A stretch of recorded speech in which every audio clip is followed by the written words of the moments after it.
말씀을 듣기 전에 기도하고 말씀을 듣도록 하겠습니다. 하나님 아버지, 주의 은혜를 감사합니다. 주께서 우리 가운데 오셔서 정말로 주님의 은혜를 우리 가운데 부어주셔서 감사합니다. 주님, 이 흐리고 또 무더운 날씨에도 불구하고 우리가 하나님 앞에 나와서 예배할 수 있도록 주님, 우리의 마음과 우리의 발걸음을 인도하시니 감사드립니다. 주님, 우리 지체들이 그냥 아무 소득 없이 그냥 마당만 밟고 돌아가는 것이 아니라 주님의 전 안에서, 주님의 임재 아래서 정말로 많은 것들로 체험을 받고 또 필요한 모든 것들이 체험을 받는, 주께서 온전히 충만케 하시는 귀한 은혜 시간 되게 하여 주시옵소서. 이 모든 것을 주께 맡기오며 우리 구 나으신 예수 그리스도의 이름으로 기도합니다. 아멘. 자, 오늘 무슨 날이죠? 맥주 감사절입니다. 맥주 감사절. 맥주절이라고 합니다. 유대인의 제일 큰 명절이 뭐예요? 6월절. 그죠? 6월절. 6월절이 지나고 나서 50일이 지나면은 오순절입니다. 그죠? 예, 맥주절입니다. 맥주절. 그 6월절에 예수님께서 십자가에 못 박혀 돌아가셨죠. 그죠? 그리고 사흘 만에 어떻게 되셨어요? 부활하셨습니다. 그것을 부활의 첫 열매라고 성경은 이야기합니다. 그리고 오순절이 되었습니다. 오순절에 또 무슨 일이 일어나죠? 성령이 부어져서 어마어마한 추수가 일어납니다. 맥주절. 그런 영적인 의미를 담고 있는 날입니다. 여러분, 우리가 부활을 믿는다는 것, 사람은요 믿음을 따라서 행동해요. 믿음을 따라서. 여러분 이 건물 안에 있잖아요. 무슨 믿음으로 이 건물 안에 있는 거예요? 이 건물이 안전할 거라는 믿음을 가지고 이 4층 위에 올라와 있는 거예요. 그죠? 이 건물이 안전하다는 믿음이 없으면 여러분들 절대로 이 건물 안으로 들어오지 않겠죠. 그죠? 여러분, 지하철 몇 호선이 제일 깊죠? 9호선? 9호선이 어디가 제일 깊지 않나요? 저기 어디야? 저기 그 고속버스터미널 저 아래쪽에 9호선 거기가 제일 깊나요? 하여튼 그것도 찾아본다 또. 여러분, 무슨 믿음을 가지고 그 아래까지 내려가요? 그렇죠? 믿음이 있기 때문이에요. 절대로 무너지지 않을 거라는 믿음. 여러분, 믿음이 없으면 사람들은 행동하지 않습니다. 여러분, 믿음을 기초로, 세상은 믿음을 기초로 움직입니다. 그런 말이 있습니다. 그 기업에서 이사급이 되려면은 능력이 아니고 믿음이 있어야 돼요. 믿을 만한 사람. 어차피 부장급으로 올라오면은요, 실력이 다 비슷비슷해지는 거예요. 그 대기업에서 그렇게 승진해서 부장까지 될 정도의 스펙이면요, 다 비슷비슷해요. 근데 그 다음에 올라가려면 뭐라고요? CEO한테, 최고 경영자한테, 이 사람은 믿을 만한 사람이다. 한 개의 부서를 맡겨도 충분히 감당할 만한 사람이다라고 믿음을 줘야지 이사가 되는 거예요. 상무가 되고 전무가 되고. 대주주들한테 믿음을 줘야지 CEO가 되는 거예요. 여러분, 세상은요 뭘로 돌아간다고요? 믿음으로. 능력으로 돌아가지 않습니다. 능력으로 돌아가잖아요. 세상은요 믿음으로 돌아가요. 우리가 제품을 쓰다 보면 마찬가지예요. 기능이 엄청 많아요. 그런데 결국 쓰다 보면은 어떤 제품에 손이 가도 조금 적당하게 내가 만족할 만한 성능을 내주는가, 그 믿음이 있어야지 그 제품을 선택을 해요. 결국 제일 많이 팔리는 제품은요 엄청 고스펙도 아니고 완전히 저스펙도 아니고 적당한, 내가 지불한 가격만큼 적당한 수준의 제품을 우리는 믿음을 가지고 선택을 합니다. 세상은요 믿음을 따라서 움직입니다. 아닌 것 같죠? 진짜예요. 그리고 사람은요 가치를 따라서 살아갑니다. 인간이 노력하고 때론 목숨까지 걸잖아요. 왜 일에 목숨 걸어요? 가치가 있으니까 목숨 걸어요. 내가 여기서 잘 버티면은 내가 승진할 것 같아서 버티는 거예요. 근데 요즘에 공무원들이 많이 도망가잖아요. 이제 열심히 공부해서 공무원 합격했는데 얼마 못 가서 3년 안에 어마어마한 비율로 그 일을 그만두고 딴 일을 찾아보잖아요. 왜 그래요? 옛날에는 믿음이 있었어요. 공무원 연금 이런 믿음이 있었어요.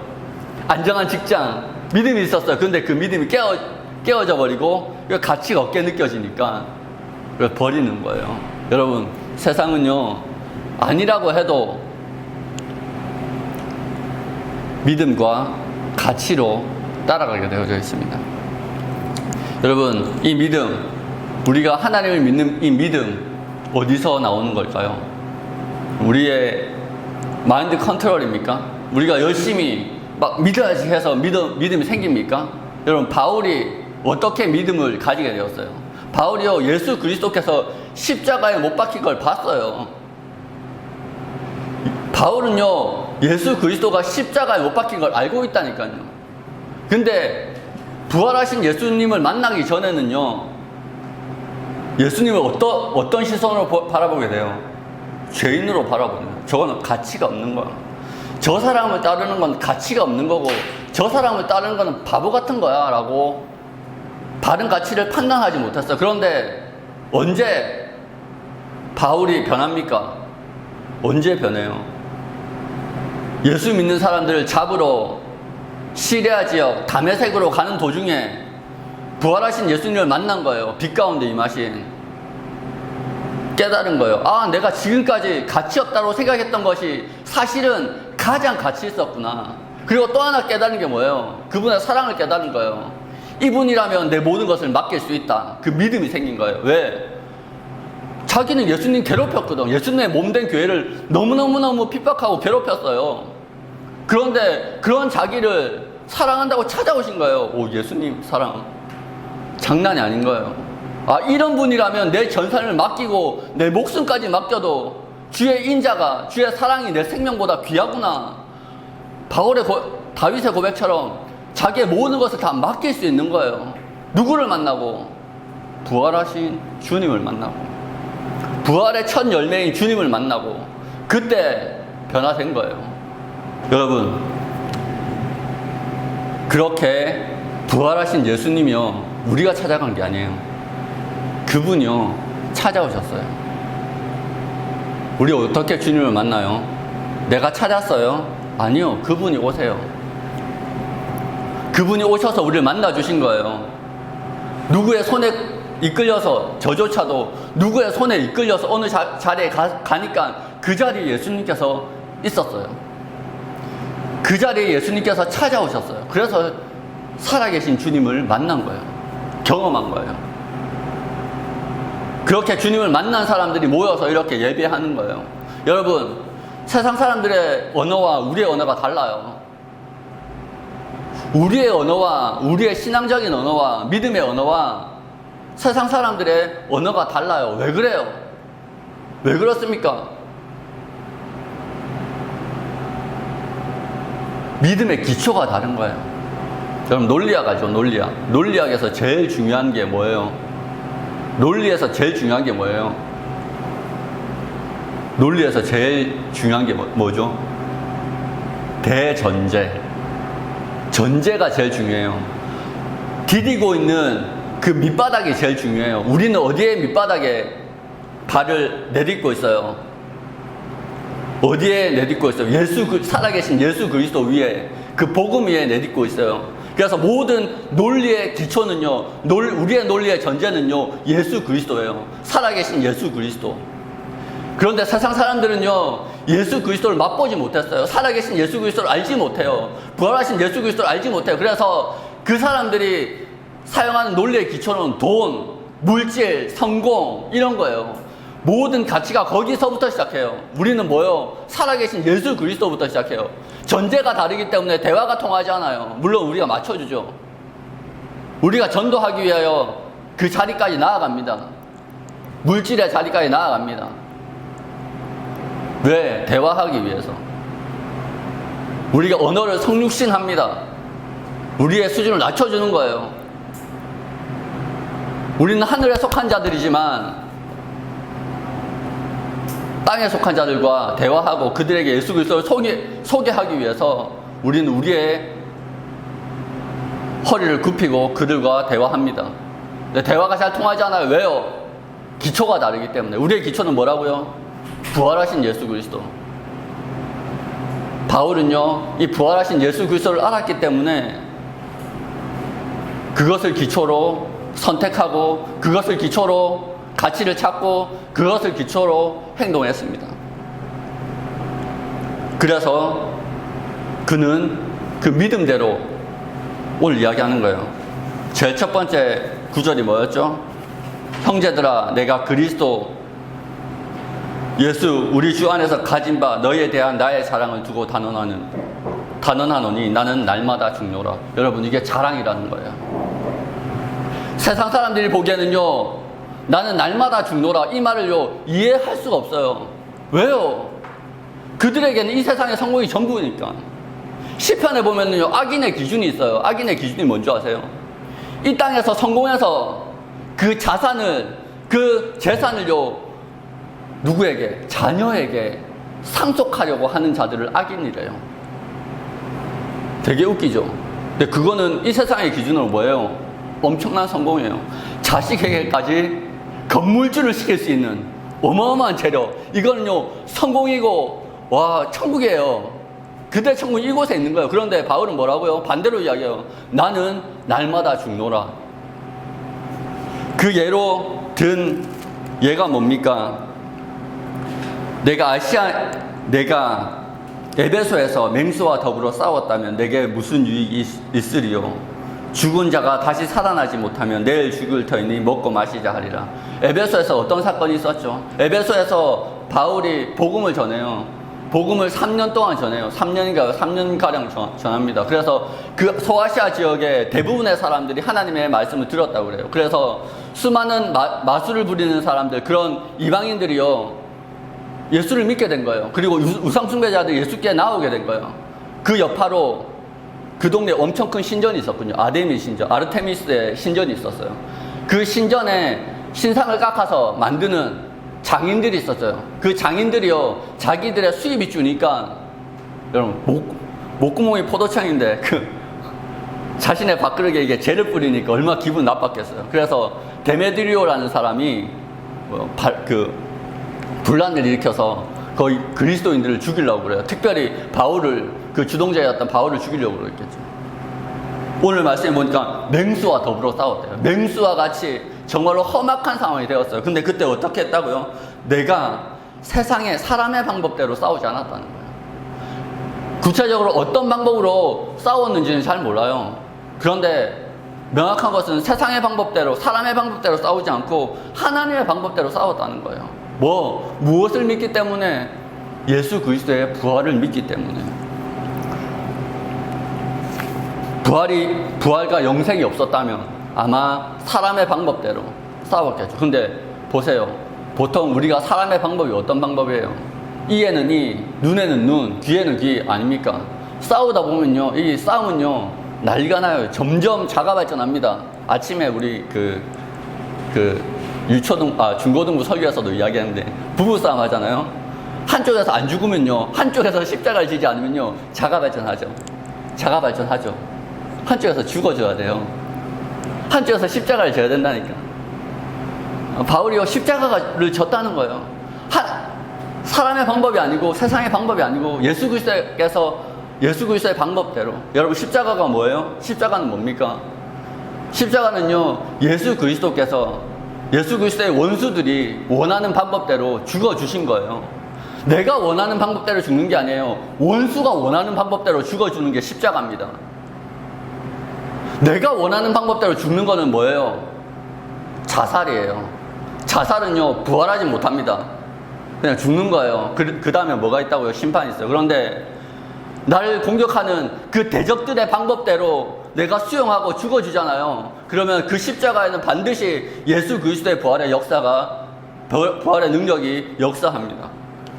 바울은 예수 그리스도를 본받아서 그렇게 영적인 방법대로 성령 안에서 믿음으로 싸웠다는 거예요. 그게 한 예입니다. 나는 날마다 죽노라. 그것이 바울의 자랑이었어요. 왜?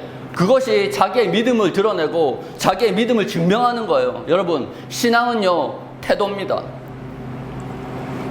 예수님께서, 하나님께서 우리의 모든 것을 주셨잖아요. 그렇죠?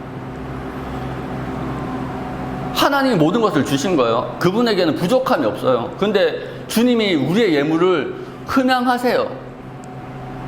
그분이 우리의 예물을 기뻐 받으세요. 그분이 부족해서 받을까요? 아니요. 왜 받을까요? 왜 기뻐하실까요? 태도예요, 태도. 내가 당신을 사랑한다는 태도를 받으시는 거예요.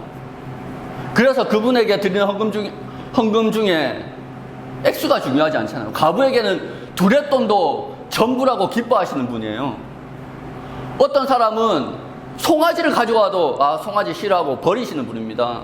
물리치시는 분입니다. 그분에게는 뭐가 중요하다고요? 태도가 중요한 거예요.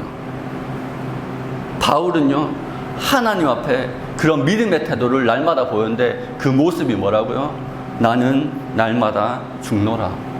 여러분, 부활을 경험하면서 사는 사람, 그거는요, 자기의 죽음을 날마다 하나님 앞에 보이는 자들입니다.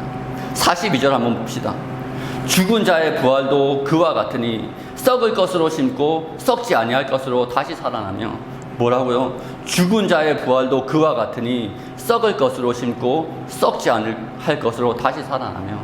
여러분, 부활의 능력을 더 있는 것, 여러분, 죽을 우리 육신.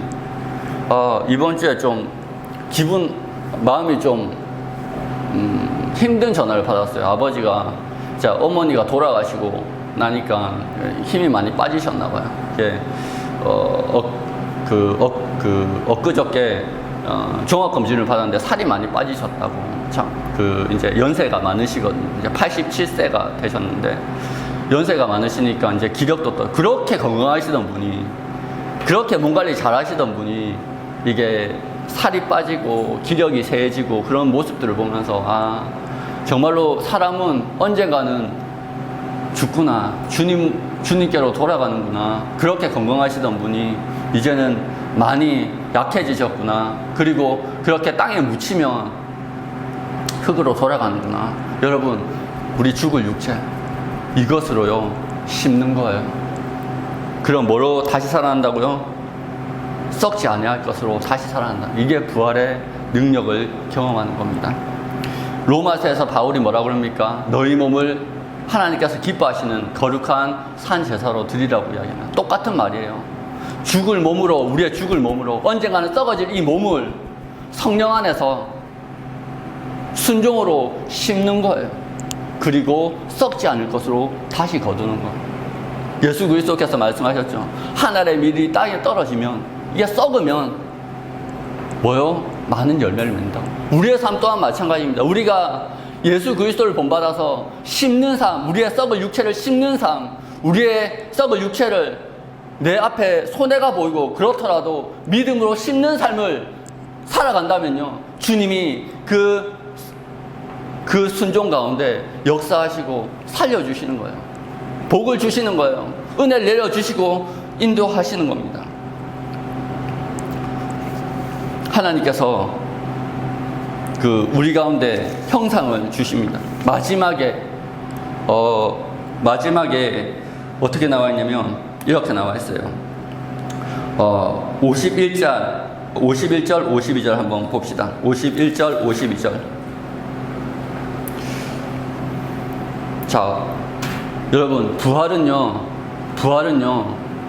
뭔가 어떤 설화 이런 게 아니에요. 성경은 너무너무 명확하게요, 부활이 어떻게 이루어질지 우리 가운데 말씀하고 계십니다. 한번 봅시다. 51절. 보라, 내가 너에게 비밀을 말하노니 우리가 다 잠잘 것이 아니요 마지막 나팔에 순식간에 호련히 다 변화되리니 나팔 소리가 나매 죽은 자들이 썩지 아니할 것으로 다시 살아나고 우리도 변화되리라 이야기하고 있습니다. 여러분, 우리가 어떻게 된다고요? 다 잠잘 것이 아니요 마지막 날에 주께서 오실 때요, 명확하게 명확하게 우리는 변화될 것입니다. 요한 1서 3장 2절에 보면요, 우리가 그분이 나타나실 때 우리의 변화된 몸이요, 그분과 동일한 영광의 몸이 될 것을 우리가 알게 된다고 이야기합니다. 여러분, 우리는요, 예수 그리스도께서 부활하셨을 때 어떤 몸이었습니까? 사람들이 못 알아봤어요. 영광스러운 몸이라서. 제자들이 문 다 닫고 자기 스스로를 가두고 있잖아요. 근데 갑자기 그 나타나세요. 공간의 지배를 받지 않는 거죠. 하여튼 신기한 몸입니다. 그런 영광스러운 몸으로 우리가 다 변화될 거라는 거예요. 시공간에 구애받지 않고. 성경은 명확하게 우리가 그렇게 변화될 것이라고 이야기하고 있습니다. 여러분, 부활은요, 우리가 반드시 얻게 될 선물이고, 그 이후에 영생은요, 우리가 반드시 누리게 될 그런 어떤 것입니다. 그것을 믿는 사람은요, 삶이 달라질 수밖에 없어요. 바울이 했던 것처럼 내가 썩을 것으로 심고 썩지 않을 것으로 거두며, 욕된 것으로 심고 영광된 것으로 거두는 삶을 살게 됩니다. 여러분들은 어떤 삶을 살고 계십니까? 어떤 삶을 살죠? 어느 자리에 있는 게 중요한 게 아니에요. 우리가 어느 직장에, 모든 사람들이 교회 안에서 목회자나 어디 선교사나 있는 게 아니에요. 우리는 각자의 자리에 있습니다. 하나님께서 우리가 각자의 자리에서 소금처럼 그렇게 그 지역사회, 그 직장에, 그 가정에 녹아지기를 원하십니다. 그곳에 일체화 되기를 원하십니다. 단지 우리에게 원하시는 것이 있습니다. 맛을 잃으면, 맛이 중요한 거예요. 아이덴티티. 우리의 아이덴티티를 지키는 거예요. 어떻게 살아가느냐? 그 자리에서 세상의 방법이 아니라 하나님의 방법대로. 날 미워하는 사람이 있습니까? 그 사람을 위해서 기도하라는 거예요. 나를 고통스럽게 하는 사람이 있습니까? 그 사람을 위해서 기도하는 거예요. 그 사람이 나를 핍박합니까? 그 사람을 위해서 기도하라는 거예요. 그 사람이 너무 답답합니까? 그 사람을 위해서 기도하라는 거예요. 세상의 방법대로 싸우는 것이 아니라 하나님의 방법대로 싸우라는 거예요. 육적인 혈과 육에 속한 전쟁을 하라는 것이 아니라 영적인 전쟁을 하라는 거예요. 우리 안에 분이 올라올 때 그 분노로 그것들을 갚지 말고 뭐 하라고요? 기도하라는 거예요. 기도하면서 그를 축복하고, 오히려 그러면 로마서에 뭐라고 나와 있어요? 잠언이랑 로마서에 오히려 그 위에 숯을 쌓아 놓는다고 하나님이. 두 가지예요. 부끄럽게 해서 얼굴이 붉게 달아오르거나, 아니면은 잠에서 깨거나 뜨끔하거나, 오히려 그렇게 주님이 하신다라고 말씀에 나와 있잖아요. 오히려 그 위에 숯을 쌓아 놓는 거라고. 너희가 내 뜻을 따라서 행할 때, 그것이 부활을 사는 겁니다. 부활을 사는 것은요, 거창한 게 아니에요. 내가 살아있는 그 자리에서 예수 그리스도를 본받아서 예수 그리스도의 뜻대로, 방법대로 싸우는 겁니다. 세상의 방법이 아니라 예수 그리스도를 따라서 싸우는 겁니다. 그렇게 할 때, 그렇게 우리가 주님을 따를 때 바울처럼 정말 죽을 것 같이 힘들 때가 있어요. 고린도전서 1장인가요? 1장에 그렇게 나와있죠. 내가 죽을 것처럼 힘들어서 오직 살아계신 하나님 아버지만 의지하게 될 정도로, 다른 거 다 떨어져 나고 그분만 의지하게 될 정도로 힘들게 될 수도 있어요. 그러나 그때 진짜 하나님이 우리를 구원하시는 부활의 능력으로 임하셔서 우리를 일으켜 세우고, 그런 경험하면 어때요? 그 하나님 다 갚아주신다니까. 썩을 것으로 심었잖아요. 그럼 썩지 않을 것으로 거두는 거예요. 여러분, 그 모든 것들이요, 하나님의 책에 다 기록되어 있어요. 다윗이 뭐라고 그럽니까? 주여, 내 눈물을 주의 눈물병에 담아달라고 하죠. 우리의 눈물을요, 주님이 담아 놓으신다니까. 여러분의 헌신의 땀과 피땀 눈물을 주님이 모으신다고요. 그것대로 보호해 주신다고요. 그걸 믿으셔야 된다고요. 말씀 마무리할게요. 너무 길어지면 지루하니까. 너 잘라 그런다 또. 여러분, 세상은요, 믿음을 따라서 이루어집니다. 여러분, 주님, 우리가 발 디딘 그 복음 위에, 그 위에서 우리가 생각하고, 우리가 믿고, 가치를 따랐으면 좋겠습니다. 그때, 주님을 맛보게 됩니다. 여러분, 다른 사람의 간증, 아무리 백날 들어봤자 여러분의 믿음을 자라나지 않아요. 그쵸? 내가 한번 맛보잖아요. 그럼 쑥 자랍니다. 여러분, 쑥 자라는 믿음을 가진 그런 경험을 하는 저와 여러분들 되었으면 좋겠습니다. 기도하겠습니다.